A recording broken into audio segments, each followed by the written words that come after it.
Have you ever hesitated to speak up for what you really need, whether that be in work, in relationships, or even with yourself? Then this episode is for you. I sit down with Coach Jackie Hawk, who's all about helping women reclaim their confidence and ask for what they deserve. From her inspiring leap from corporate life to her empowering Ask framework, Jackie shares how self advocacy can transform your life. Whether it's tackling tough conversations or discovering what truly matters to you, this episode will leave you feeling seen, inspired, and ready to speak up. If you are new here, you're listening to the How We Get Through podcast, a place for you to feel connected through deep and meaningful conversations with healers from all over the world. I'm your host, Jen, a licensed therapist and founder and CEO of the How We Get Through app. And my mission is to bring you affordable and diverse therapy resources to help you get through the hard stuff, all in one place and at your own pace. Welcome to the How We Get Through community.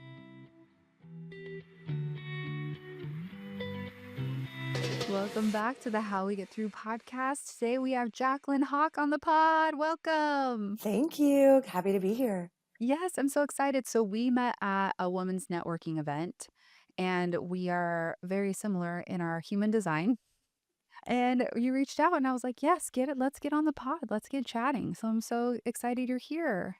Same. Excited for the conversation, the impact we have on other women, and just to see where this goes. Yeah. So many things we can talk about. I love it. Yeah.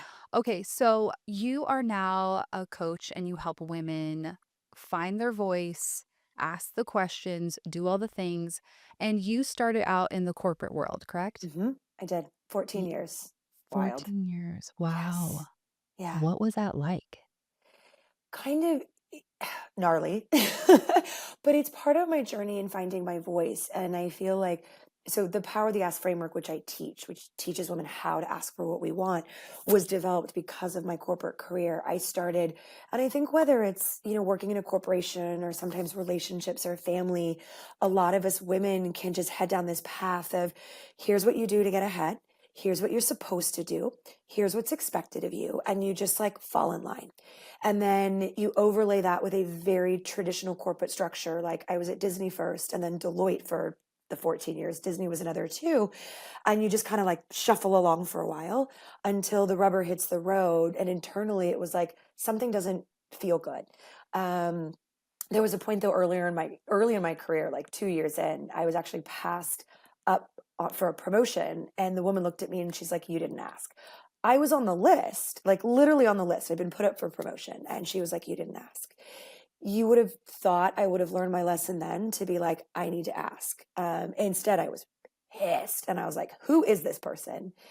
And I ended up leaving LA and actually going to London to work. And it was along that journey where, one, it was just very humbling to be an American elsewhere. But I had a boss ask me what I actually wanted when I was about to jump ship again. Because I think what a lot of us do is when we feel wronged or things don't go our way, if we haven't actually spoken up or tried, we jump ship. It's kind of the easiest thing to do rather than engage in a difficult conversation.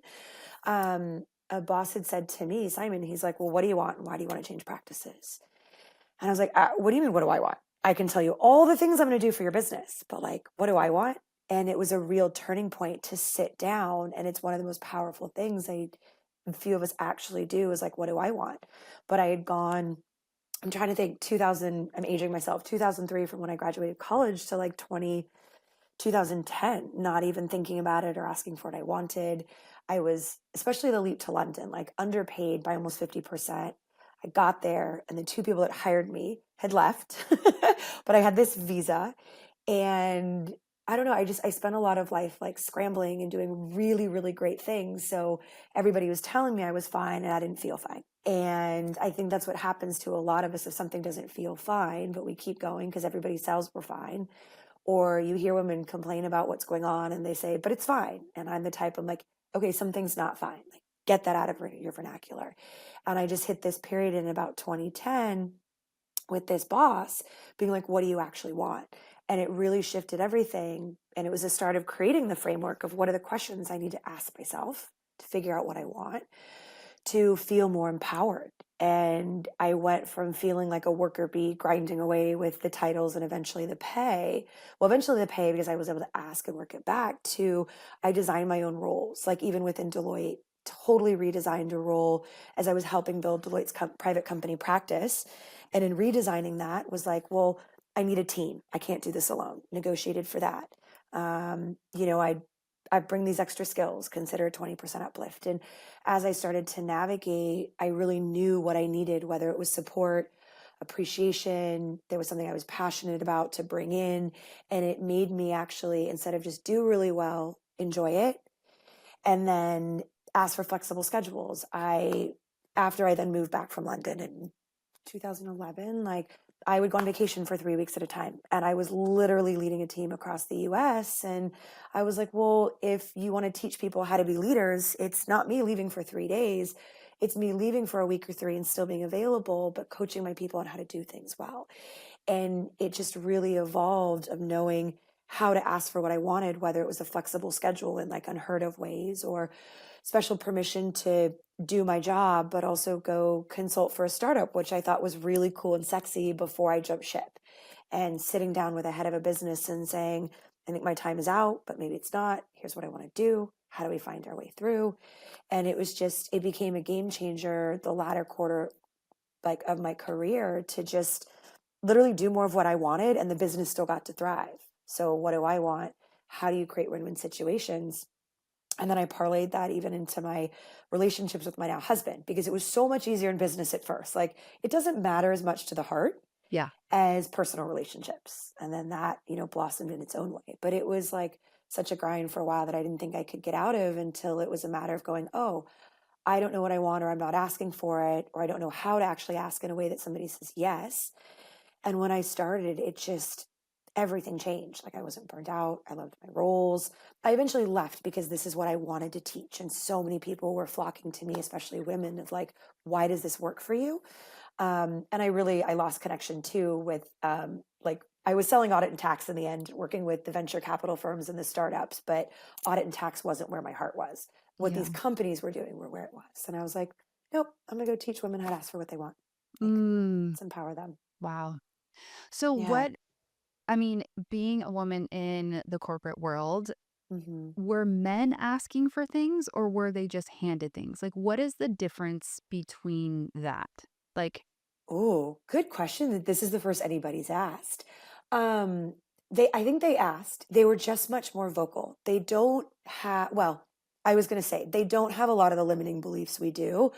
They have them because I've worked with men as well. They just still go, how do I get over it and fix it? We stop ourselves. They felt more comfortable speaking up. They felt more comfortable challenging things. And like men would just gravitate towards each other and I think groom each other too to be put in the right. right rooms. I was very fortunate that my best mentors were actually men. I'd also been put in situations where it was like a sink or swim, and some of the men were like, let me help you. But I think they're in the rooms because they bring each other into the rooms, and women shy away from it, or they do just speak their voice more. They have their own hangups with asking for what they want, but it's different. They're much further along than a lot of us. Like the environment helps them kind of do that a little bit more naturally or welcomes that a little bit more naturally than women? I think a little bit of both, but and it's like I am all about pro women. I think we stop ourselves more than we think we do. Like, I don't necessarily know if the man has a better skill. Like the way that they open up and blurt things out of how they ask doesn't necessarily mean it has finesse, but they've spoken up. Whereas Right. a lot more women will say, well, I'm the only woman in the room. I will be perceived as selfish or aggressive. There's nobody else who's done it. There's a lot more of those beliefs that we have that hold us back, and we project that on the world around us, as well as the men that are speaking up. Does that like make sense? That There's so much deep work in there. Yes, that makes so much sense because I think you're, like, even pushing on my bias around that. I'm like, "Oh, well, they can't because they're not built the system isn't built that way." And even though that might be true, there's also our own limiting beliefs of like, "Well, what is this system? And why do I believe in this system? And what if Yeah. I were to believe in a different system that worked for me?" Yeah. And that's probably one of the biggest containers and limits we all live in, corporate world or not. But on the topic of corporate, I've seen so many women even be like, well, I can't ask for a promotion, it's out of cycle. There isn't a woman that's done this before, I can't do it. Versus, I deserve this and let me try and be the first. Or the best time to actually sometimes ask for raises and promotions is actually out of cycle. Or timing, like, well, this has to be the right time, or I have to do these things. And we can get in our own way. Like, I can as well. I've just given myself the tools to recognize when I'm in my own way, and then most of the time get out of it. I'm still human. Yeah. um but yeah, it's the system we live in that we tell that, or we hear somebody else say it and we take that on as our own beliefs. Yeah. I love that aspect of timing because I do hear that a lot with my clients. I probably don't think of timing that much. I'm like, let's just do it right now. Yeah. But it is like, but I think we do get caught up of like, oh, I can't ask for that now, or I'm gonna wait till this happens and it's gonna be a better time. And like sometimes there isn't a right time. Like Yeah. the conditions will never be perfect. And I think when we have a lot of fear, we're like, but I want the best results, or I want the best landing, or I want the best response. And so we kind of trip ourselves up and thinking that there's going to be a better time of asking for what we want. Yeah, you're absolutely right. And that's when I always say, or even to my client this morning, you can remove a lot of factors and then the truth actually comes to the surface of what you need to deal with. And time is one of those that we will often put in where you're right. Like, if you need it now, or sometimes it is time sensitive, like, go for it. It's also the responsibility of the other person to say timing isn't right.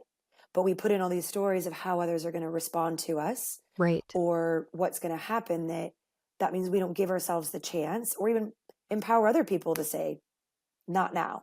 We can say, why not? Like, we start having the conversations in our head that we can just, try and pause the story, move forward.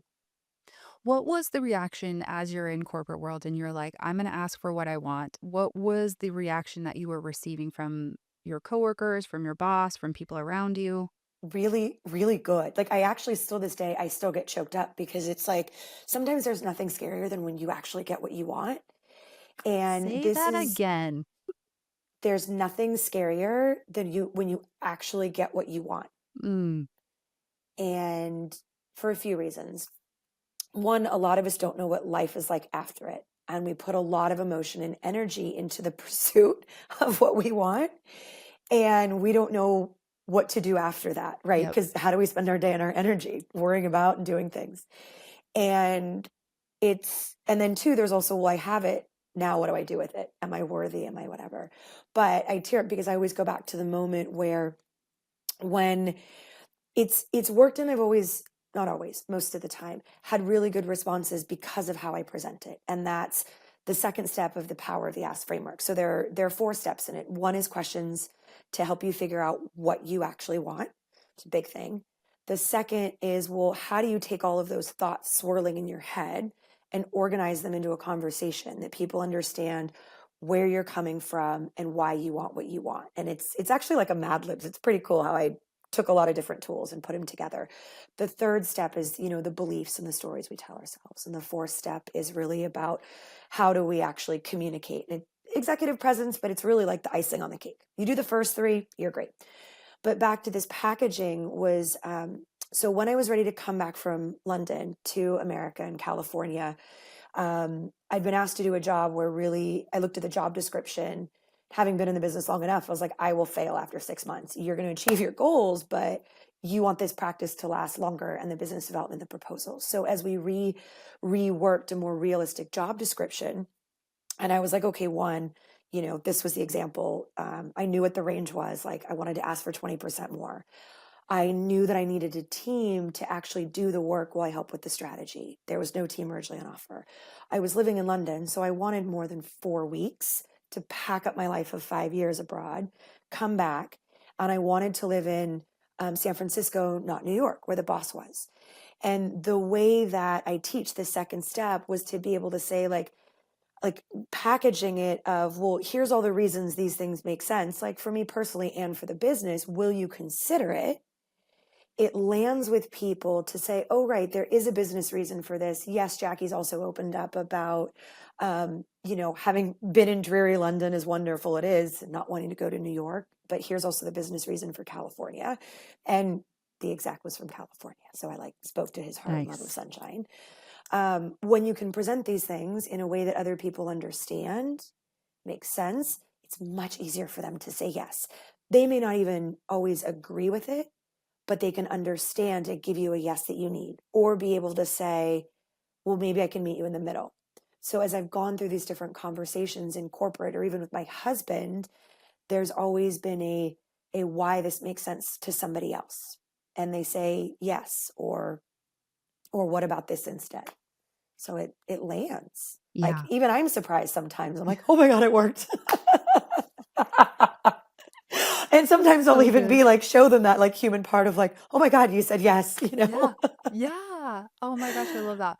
Well, even as Yeah. you're talking, and I'm not a couples therapist, but um it I mean, it lends itself to relationships so well because I think especially for women, we don't do a lot of identifying of what we need in the relationship. Then we can't communicate that where it makes sense to them. Nailed it. Yeah. Nailed it. We know, myself included, like, am I feeling under supported? Am I feeling underappreciated? Like we know these high level themes, but it's a challenge to go deeper and get more specific of, well, what type of support are you missing? And this is all in that first step of the power of the ask, and why I'm like, oh, it's so good Yeah. of, well, how do you get specific? And I will invite like you and all the listeners, like after this, go into your day-to-day life and listen to everybody talk about their problems. I would bet they can tell you what they don't want, what's going wrong. But if you ask them, well, what do you want instead? It's really hard for them to stay on that train of thought because we don't know, or we know the theme of support, but is it, well, when your partner, like I'm a mom, a 3.5-year-old and a 15-month-old, is it when my husband comes home, I want to be able to have like, hey, you play with the kids, I need 10 minutes. Is that your type of support? Is it that somebody changes a diaper, or is it I need you to do the dishes and the laundry? Like when you can get really specific, you can have the conversation. Right. Like that's like, I need to let that land with like the audience. The more specific you can get, the more there's a chance somebody's going to action it or be able to respond. When you say I need more support, somebody else's definition of support might be really different, Yeah. or they can get defensive that they don't support you, but they think they're doing it a certain way, and that's where you can get friction in relationships. Yeah, it's so interesting because you've been around men in exercising this, and then you're married to a man. I think, Yeah. I'm just getting really men and women specific right now, Hmm. but and generalizing, but I think like women will feel we're like where I just feel a certain way. We're a little bit more in the like flow and like just something isn't right and I can't name it and also I think we're naming a lot of things for other people. So again, it's that energy switch of like how can I kind of flip that onto myself? But Yep. I think you're just naming the like why it's so difficult to communicate between the sexes sometimes is that women will be up in these bigger themes and men really need the specific thing to fix. And so, Yeah. again, it kind of makes a lot of sense. Yeah. And even sometimes just by starting out, sometimes I'll say to my husband or even in business, because there's differences, but stuff's really similar. And I guess I'll do this with girlfriends too. Like, I appreciate what you've been doing. Like, there was a situation with my husband. He was so proud of himself, and it was great because he booked one of our vacations like totally on his own. And I'd come to it one point and I was like, look at all the things I'm doing. Or even if you start, sometimes I end up finishing. And my husband, he's amazing. We're a great team in the way that we do a lot of this because of how we communicate. It takes a lot of work. But he was really proud of himself. And it was like, I had to start by saying, I appreciate that. Like, I absolutely want to honor you've done that. There was a time where I was nitpicking and bothered that you couldn't do that.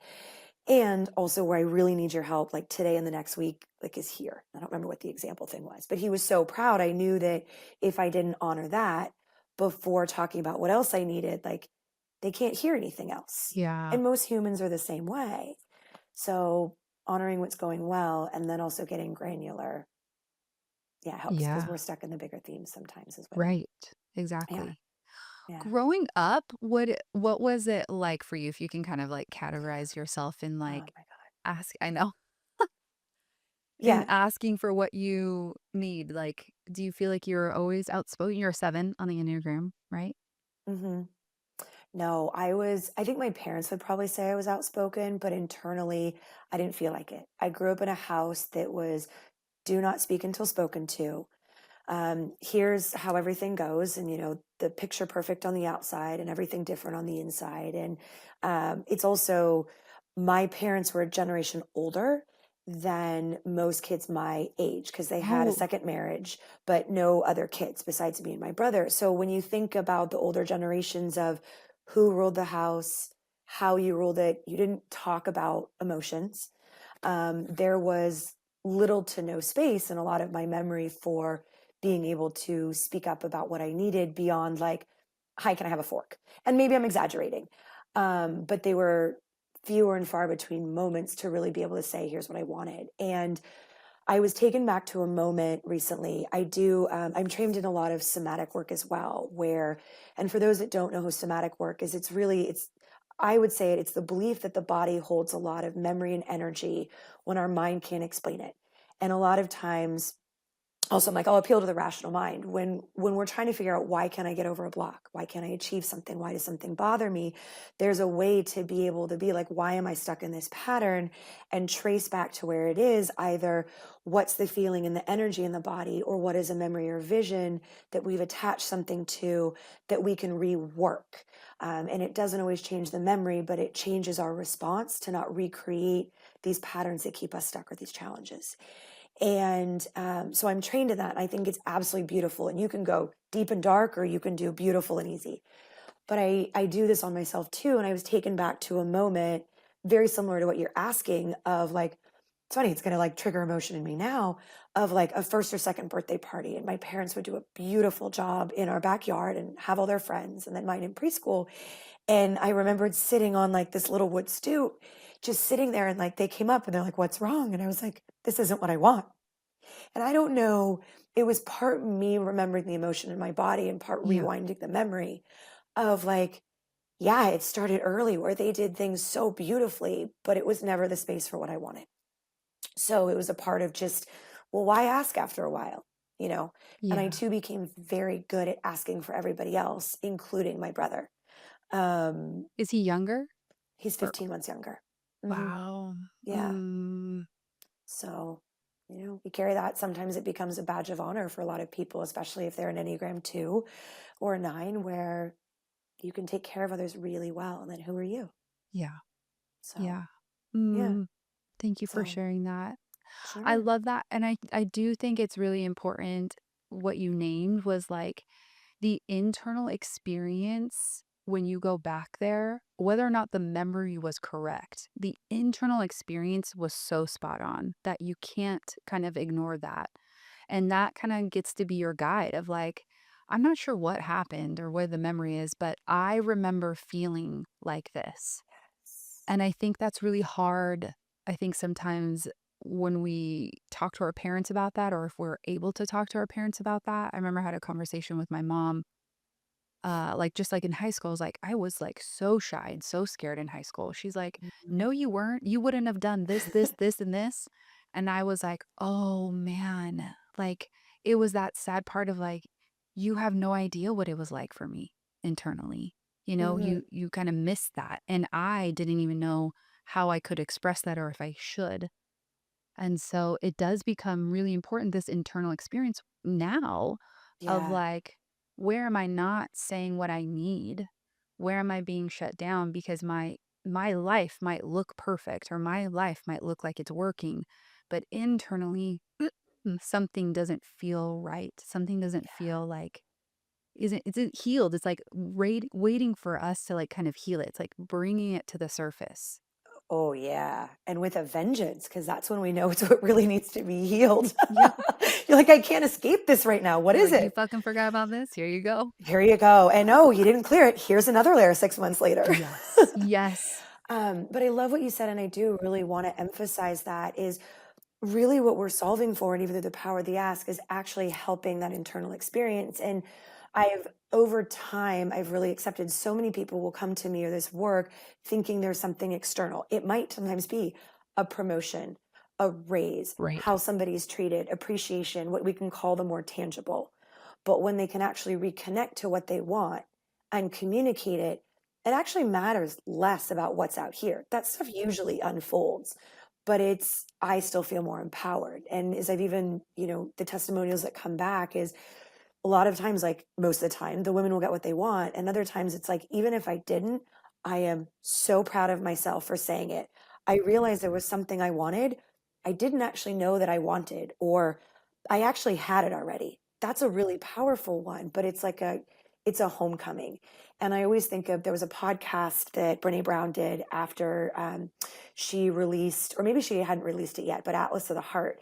And she talks about a lot of us have like left the port, like our own port of what we know. And by asking ourselves the questions, like in my system, we're starting to ask ourselves what we want, how we want it. What's the situation that got us here? What is the perspective of somebody else where we can meet them somewhere on the path to getting what we want, but in a much more like palatable win-win situation than the fear of destroying something.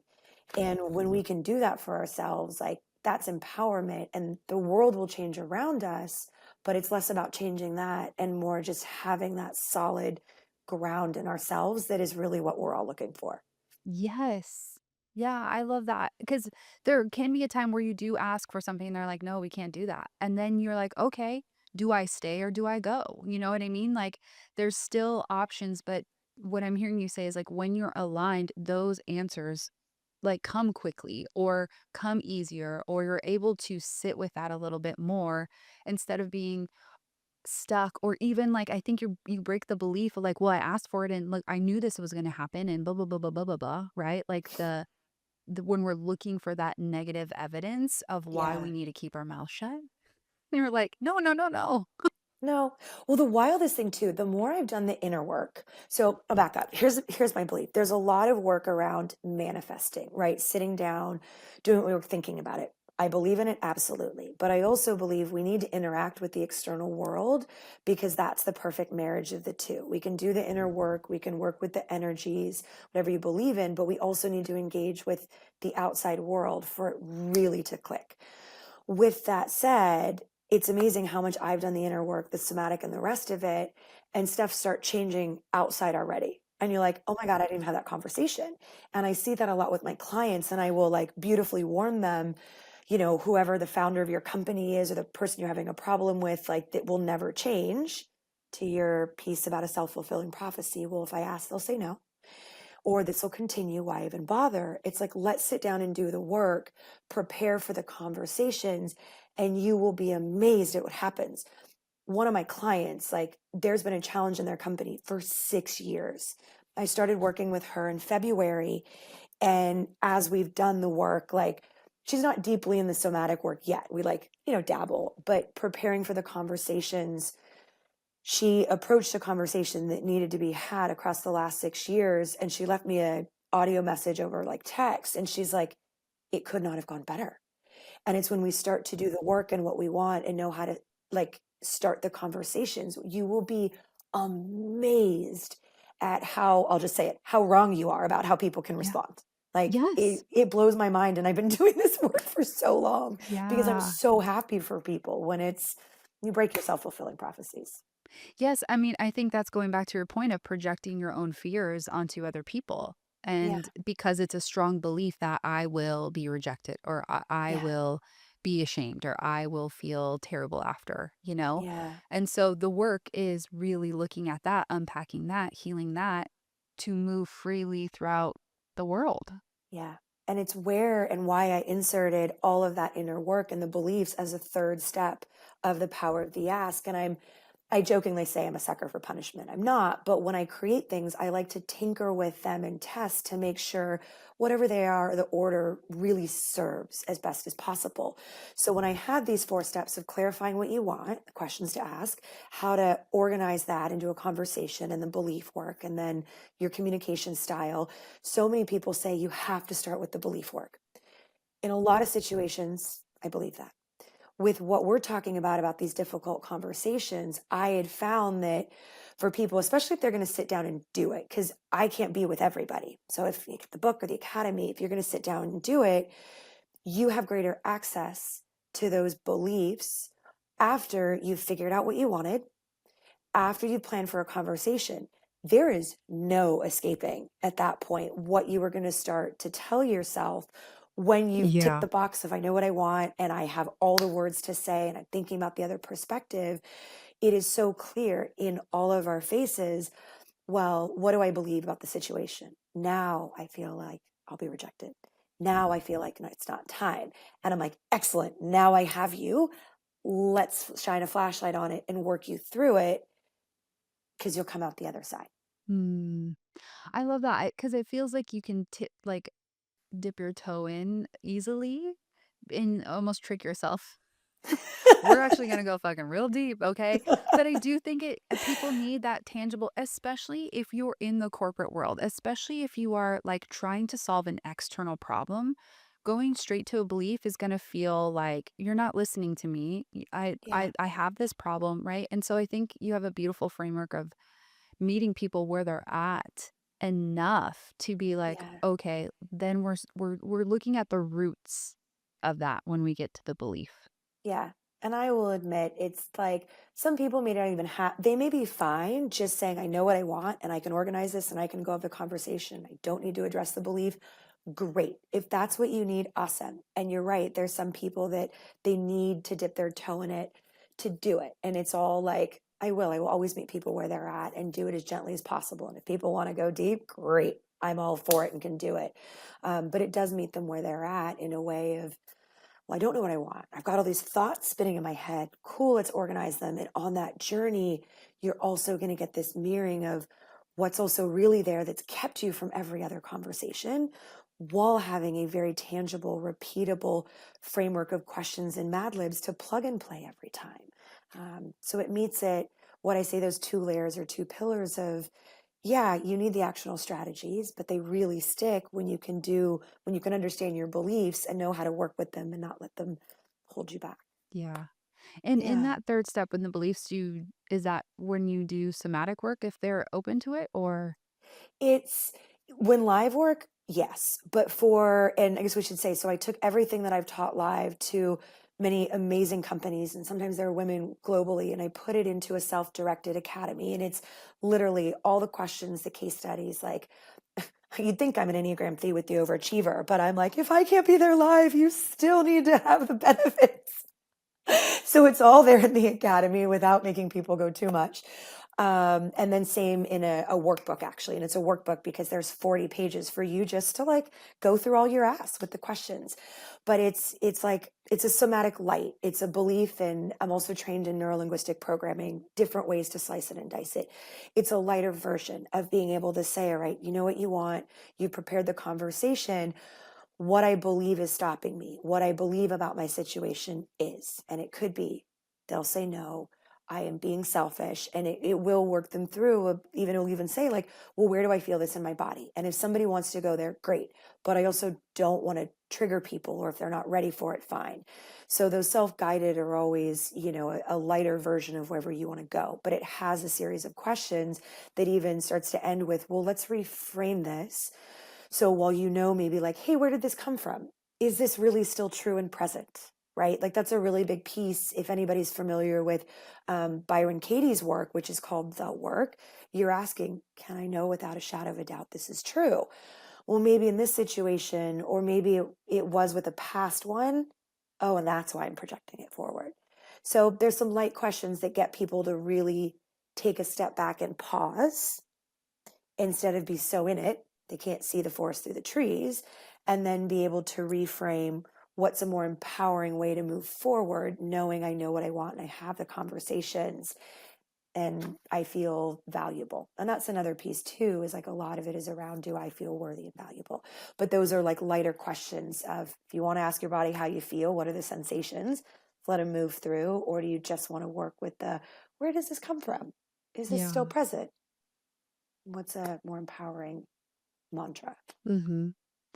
Can I go back to when your boss in London asked you what you wanted, what because you didn't have this framework or somebody telling you this, what was your work in that? What were your beliefs, and how did you move through that? Well, first in the conversation, when he's like, "What do you want?" I don't remember what I actually said, but I remember him like looking at me, and he was built like a rugby player, but also very handsome, softer spoken because he knew how intimidating he was, the deep voice. He's like, "Jackie, cut the corporate mumbo jumbo. I know you're going to do a good job. Why do you want this?" And that was a reframe in itself because I was very good at understanding what a company needed, what another person needed. And I had to be like, what do I want? How do they meet together? Like rewire my whole brain. So, and it was like, I think I sat back and I was like, Simon, I don't have an answer. And he's like, go figure it out. I'm going nowhere. I sat down with a blank sheet of paper and I still use blank like 8.5 by 11s. And I feel like, check me the pieces, I'll put them together. And it's very different than what the power of the ask is now, much better synthesized. But I think it was like, why am I leaving this other practice? And that was a big piece. The practice that I'd moved to London for, tech media and telecom, like it was not what I needed it to be. So it was like, why am I leaving this other practice? And I would say too, for the listeners, that's a really important piece. If you don't know what you want, start with what you don't want. And even if you need to look at the opposite or something else, that is a data point you can wrap your head around. Just really work hard to get to the other side. Um, and I was like, well, why am I leaving the other practice? And there were a lot of things of like, they told me there were things, they brought me over to do certain things I wasn't able to do. Nothing was changed. There was nothing I was actually able to build. Everything was a yes, yes. And then they would never follow through. Mm. The woman I'd been working with was like verbally abusive. I actually had with my therapist at the time. It was the first time I'd created an anchor to basically hijack my own nervous system to be able to stay calm because this woman was so nasty. Anchors are powerful. So starting with like, well, what do I not want? And then what do I actually want? And I had remembered, I was like, why was I excited about this job? And I was transitioning into essentially their security and privacy practice. And they were doing like biometric testing and like really cool stuff I knew nothing about, but I could take my business brain and I was really good at saying like, you speak a lot of techie stuff. I can speak the business. Let me be a translator. And it got me really excited about what I want. And I guess somehow in it, I was able to get more and more granular. And I loved Simon as a leader. He was a type 2 that could see what Deloitte as a whole was doing and say, yes, I'll abide by this. And I also know this is what's going to serve me and my people. And part of that was the role I wanted, he had his own team for. So it was starting with what I didn't want, looking at what I liked about the situation and being able to pinpoint it, and then being able to say, well, how is this also going to help you guys grow? And it actually became a really fun exercise. And I think that's part of the emotional flip that this first step of the power of the ask creates. And actually the whole thing is you go from this place of worry and fear to like, this is cool. This is doable. I feel confident. I feel worthy. Empowered, yeah. Yeah. But the other piece that was really amazing was once I sat down with these, it was essentially two columns of what do I want and why, and what does the business want? And, in a less synthesized version, sat down, it was very clear why I wanted to leave the other practice and start with the new one. And this goes for business or personal. But when I sat down with Simon and was like, great, here's everything, he's like, awesome. We want you. He goes, I also want you to sit down with the head of the other practice you're leaving, have the same conversation. Make sure you are 100% on this. And it was really smart because it was an internal transfer. And he also was like, let me play the politics right. And when I sat down with this other partner, I will not name his name, it's very unique. People would know, but it's a big world, maybe not. The way he answered the questions of, is this possible? How would we do this together? I knew it was never going to happen. And you can do that in relationships or anything. When you finally know what you want and you can say, here's what I need, you can get a sense of whether it's possible or not. And they can follow through. And it makes decisions so much easier. And I was able to say, I know I'm making the right decision. Are you saying that he said it with his words that this isn't possible, or he said it in his tone and the energy and the frequency? More the latter. And sometimes he couldn't even back up what he was saying Yeah. with more detail. Mhm. Mm. Again, when you can get specific about what you want Yeah. You can and see, package it in a way you can see through the others. yes. Yeah. Or even being able to say, how will we do this? Like, what does this look like? And that's a big piece for me in my relationship with my husband. Right. Great. We want to do this. How do we do it? What does it look like? You can start to see through if it's possible or if they just need help because they don't know how. And that's a big piece. And I realize I'm talking, but I'm like, all these goodies. I see this a lot in work and relationships. There's some people that don't know how to do it. And we might be like, you're not capable. And actually, it's about, I use this with my clients, like being more of a bridge to help them figure out how to do it. And then they can jump on board and the train has left the station. But if somebody isn't used to it or they don't know how, we can take responsibility for helping them, not doing the work for them, but building that bridge to the next step. Can you give us an example of that in a relationship? Um, yes, it's like two of my client scenarios are actually so fresh right now that I'm like, but let me think of some even with like my husband. Um, it's so funny. He's like, please don't talk about us. I was like, I don't in a negative light, but he's so like, we're both private, but, Yeah. and I'm still getting used to the world where it's like your personal is your private. And a lot of this stuff is so private. Um, Connection. One of the things, so we have two little ones, and it is so true that it's very easy to become literally just like administrative. And you can easily lose the bond and the connection you have with each other because you're literally trying to survive and keep two humans alive. And I got into this place where I'd felt like our light had dimmed, our connection had been like lost. And it's a piece of being able to say, well, I don't feel connected to you. And then it's another piece of, well, what does that actually mean? So my responsibility is sitting down with my own framework of, well, what does that look like? Well, the types of conversations we used to have about, like, we even bond over work and helping each other and get passionate about what each other's doing. Things in the world, or like he was the type where our second date, he was like, what's your attachment style? And I was like, you know this? Oh my gosh. What? And then like we never talked about that stuff again, or Yeah. like planning fun things. So I was able to get specific about it, but it's actually not in his nature. And when we got together, I had reignited. We met 7, 8 years ago and had been married for 5. I ignited something in him that he was like, yeah. And I don't want to say it was just an aspiration, but it was like, this is the person I know I can be and I want to be, and we could be together. But in his nature, going back to that type of conversation and sparks and connection requires more of a bridge. So there were things like, okay, let's have a family meeting every Monday night, right? Where we actually can go through some of the things we're doing to be more supportive of me and connect on them. Oh, okay. Let's come with our list of the things we want and need, and we'll go through them. And it was so clunky in the beginning and almost resistance of like, wah, family meeting. And then he really got a groove. And even he'd be like, okay, I'm ready. I got my list. And it's just sometimes being able to do that around the connection was little stuff like, all right, let's say once a week after the kids are in bed, we're just going to go sit on our patio and we're going to talk about anything that's not kids. This morning, we bought a chess set during COVID because neither of us knew how to play it. We're like, let's learn together. It was on the dining room table. But that bridge was me sometimes having to say, rather than, okay, I've said what I want, you go do it, being like, how about Monday nights we have a family meeting? Let's actually put some unsexy things in place to bring sexy back. Yeah. Lame joke. Or like, okay, let's find the time to do this. And me being the one to make some of the suggestions until he could really get the groove of what is this and bring himself to do it. I love Right. that. Yeah. Yeah. Again, it's like creating a map Yeah.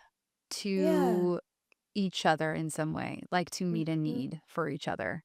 Yeah. And Yeah. sometimes we have to give a little bit more to help the other person come back, Yeah. but make sure that we're not doing all of that giving, that we create the resentment that we're sometimes trying to step out of. Yes. I mean, this is the curse of the mother wife. Yeah. It's like, Well, I just want you to know what I yeah. need and then do it. I don't want to have to do it for you, but Yeah.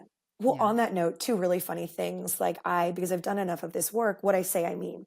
And my husband would try and like, I'd say something and he'd do something different. And it was like infuriating but comical of like, I tell you what I need. Why did you jump 5 steps ahead? And it truly was from his past relationships and family dynamics of most of the women in his life, there was something else passive what they wanted.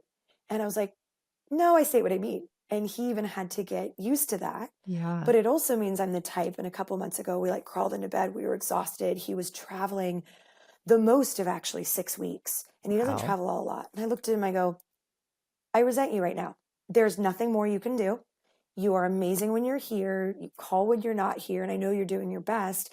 These are the roles we've chosen right now. I work part time. I've got my business. I'm with the kids. And then you go do your full time thing and you get to focus on one thing a day when you travel. And I resent that. There's nothing more you can literally do right now. You're doing it. I just need to say that. And that even type of dialogue is, he's like, okay, I'm sorry. I wish I could do more. And it weighs heavily on me and I feel guilty. And sometimes we can just dialogue about the feelings we have without having to fix it. Yeah. And it feels, I can Connecting. get that off my chest and connected. Yeah. Yeah. Yes. Absolutely. Mm. So, yeah, So it's helping relationships as well.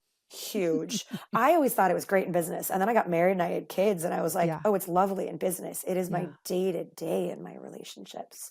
How does it impact you in parenting? I mean, you're so little. Oh my God. Well, one, you mean like in teaching my kids, being a mom, or all of it? Yes. D. Well, the funny thing as a mom, my daughter's the one that's 3.5, and my son is 15 months. She's in that phase of they all hit a period, and it's like you could read the books of it's I have a will, I can speak my voice, I can say no. But what happens, and I see it in other kids, I don't like that. Mommy, I don't like that song, blah, blah, blah. And I'm like, oh, here I am, power the ask. Okay, Ella, I hear that you don't like that song. We're in the car. We're going to finish it. You've asked for 5 different songs, but I'm also going to pause it until you tell me what song you do want. And I'm like teaching her by planting the words, hopefully not shaming her, because that's a whole other thing in parenting right now. You correct them and it creates shame of being like, I hear you don't want that. Like, are you trying to tell me you want, I mean, this morning she wanted a different type of toast and there were two on the counter. And I'm like planting the seeds to be able to say, okay, I think you're saying, mommy, I want the sourdough versus the one with raisins. Planting that seed within her because so many of us women get older, myself included, until I learned. And it's like, well, I don't like that. And, um, but even in my relationship as a parent, I have stopped responding when somebody just gives me a statement of what they don't want. I will Yeah. literally sometimes wait and be like, there's no action, there's no ask. Sometimes I feel like a little shit, pardon my language. I mean, when it's a repeated offense, that's the trigger though. That's the hard part is like, yeah, we can do that and you can give that advice too, but if it's a repeated offense, it's like, "Oh my god, we're fucking back here again." Yeah, I blah, blah, blah. Like yeah. it's hard. It is hard Hmm. to do that. Yeah, but it's also when you can be, and I don't always like the phrase like the bigger person, but if you're the one that's done the work to be able to meet in the middle and calm your nervous system and be Yeah. able to say, and I'll Ground. say it to my husband, like grounding, exactly. Like, hey, we're back in this pattern. Like you're making statements and I don't want to assume what you mean. And we actually have, I'm trying to remember what the proper term is. Oh, safe words. Like if he won't finish a sentence, we've come up with it's like cookie. And it's a nice way to say, you haven't finished your thought. I'm not going to do anything rather than me jump to an assumption. And instead of me being like, you haven't finished your thought again, Yeah. it's like Okay. cookie, right? When we're around our families, we have another word when we fall into the Um, dynamics that we've each said we don't want to. So, and we have fun with those like words too, that is also a lot in parenting because we've chosen to parent very differently than what we feel didn't work for our family. And we can't speak for our siblings, but what didn't work, what we want to do differently. yeah. But when we fall into some of those patterns that it's easy to, because it's how we're wired, we have those little safe words. And it's like, oh, okay, I'm not going to get mad at you. Thanks for telling me. But those are all forms of just like asking Communication. for what you need and communication. Yeah. Yeah. Clear But parent communication. clear. And there was something you ask about parenting, and I forget about this until we really talk about it.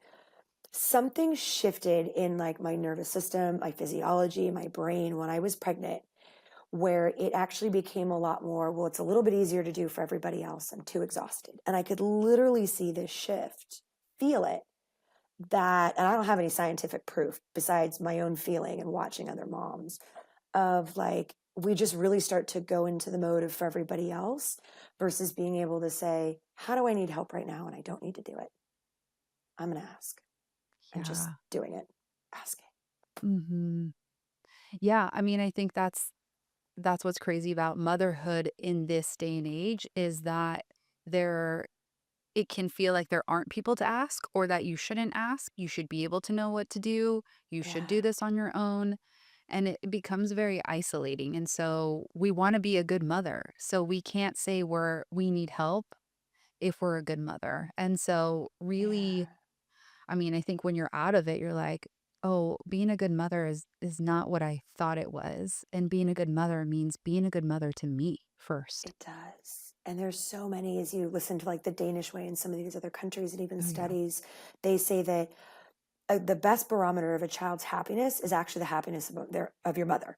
No pressure on moms, but are we happier carrying the burdens and holding it inside of ourselves and our children seeing that weight? And then you hear about like the kids then feel like they have to take care of their parents and that's not really their responsibility. Right. Or do we ask for the help and do the self-care and everybody ends up actually happier?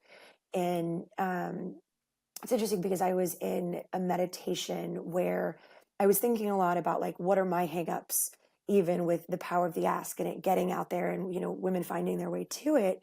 And I realized I had this little piece in me from the collective of a fear of when we speak up, we might destroy something. What's being jeopardized? Is it a relationship? Is it harmony? Like what is it? Not being afraid of destroying or jeopardizing something when you actually speak up. And this came to me when I was in I do more like walking meditations and stuff, just like lands and gets channeled. And I was actually starting to think about any of my hangups with the power of the ask getting out there and helping women and then finding them to it. And I realized there was a piece of me that was worried or understanding that a lot of women in the collective might fear speaking up because it could jeopardize their job, their relationships, like things might end. Yeah. And it was a beautiful moment too, because while it was really sad, the message that came through was this reframe of like, but actually it can deepen bonds. It can strengthen things. It can build things. If you're not actually having these important conversations, you're hurting yourself, you're disempowering yourself, but then it's also not the best, strongest job or relationship or not the right fit versus being able to say, here's what I need. Here's what I see. Can we do this, together? And you can really grow something together. And frankly, too, if like you'd said earlier, if you get a no, then we each are empowered to say, well, where do I want to go from here? And I had one of those moments in a relationship two before my husband where like I had actually never thought about what I needed. I was unhappy in the relationship. And one of my friends was like, well, what do you need? I was like, I don't know. She's like, write it down, Jackie. I wrote it down, sat down with that boyfriend at the time, and I was like, here's what I need. Like, can you do this? And he was like, yeah, I don't think so. I was unbelievably crushed. But that same friend was like, well, do you want to stay? Do you want to continue in the relationship where you're not happy? Or now that you know what you need, do you want to find somebody who can give that to you? And then the next two relationships got even better. And I met my husband and we have a family. And so just for any listeners being like, if you're afraid of ruining anything, I would invite you to be like, but what can I actually make better for myself, for others, strengthen it? Because when we have conversations, we connect, like we really connect with people at a different depth. Um, Yeah, and I do think there is that fear of losing something, but you also gain yourself back, like whether it's the yes. relationship or the job. And is that the thing that needs to change, right? And when we hold on so tightly of like, no, I'm supposed to say, or I'm supposed to be here, or I need this, or whatever it is, then we really kind of trap ourselves and not, we can't move freely. We can't desire anything else. We can't speak up because Yeah. it'll go against this external thing that we built. Yeah. And plus, when we give ourselves permission, I posted something on Instagram and LinkedIn about this the other day because it came up in conversations. Like, we're often waiting for permission we already have. We just need to give it to ourselves. And then we end up, in a sense, giving others permission. Sometimes we're looking for other women to have, walked the path before us. There aren't. And we're the ones that get to do it for ourselves, but it inspires somebody else to do it for themselves as well. Yeah. And it's just, paying it all forward so we can, I don't know, change this reality we live in. So, Yes. And have beautiful yeah, conversations like this. exactly. Yeah. Yeah. Jackie, okay, before we wrap up, where can people find you and how can they work with you? Yes. So, okay. Instagram Academy book. My Instagram handle is stop hiding, start Mm, asking. I love it. If that's not a trigger, I don't know what is, but it truly is. Stop hiding, start asking. And then the easy one too is the workbook is on Amazon. It's Power the Ask workbook, and it's my name, Jacqueline Hawk. My married name is Crichton, but work I still use Hawk. And then if you also like the self-directed version, there is a Power of the Ask Academy on my website that is a, go at your own pace. And if you want, you can also just reach out to me to work live. Like I said, I am part-time on my business, part-time with my babies, although my daughter says, don't call me a baby. But I do love when, women are in need of like, you have an ask or there's a pattern. I'm like, all right, let's roll up our sleeves and get in there. But I think we can put it in the show notes, and it's all there. The questions that I ask in live and workshops, it's there for you to learn and instill in the workbook in the academy. Because I just want more women to go speak their piece and their truth. So Yes, yeah. awesome. Thank you so much for coming on today. What a special Thank you, Jen. show. Yes, Yeah. thank you. So, Okay, we'll see you all right. next time. Bye, all. Bye. Thank you so much for listening to our show. We greatly appreciate it. If you are loving what you're hearing, please give us a review up on Apple Podcasts, as that helps our little show grow. Thanks, and we'll see you next time.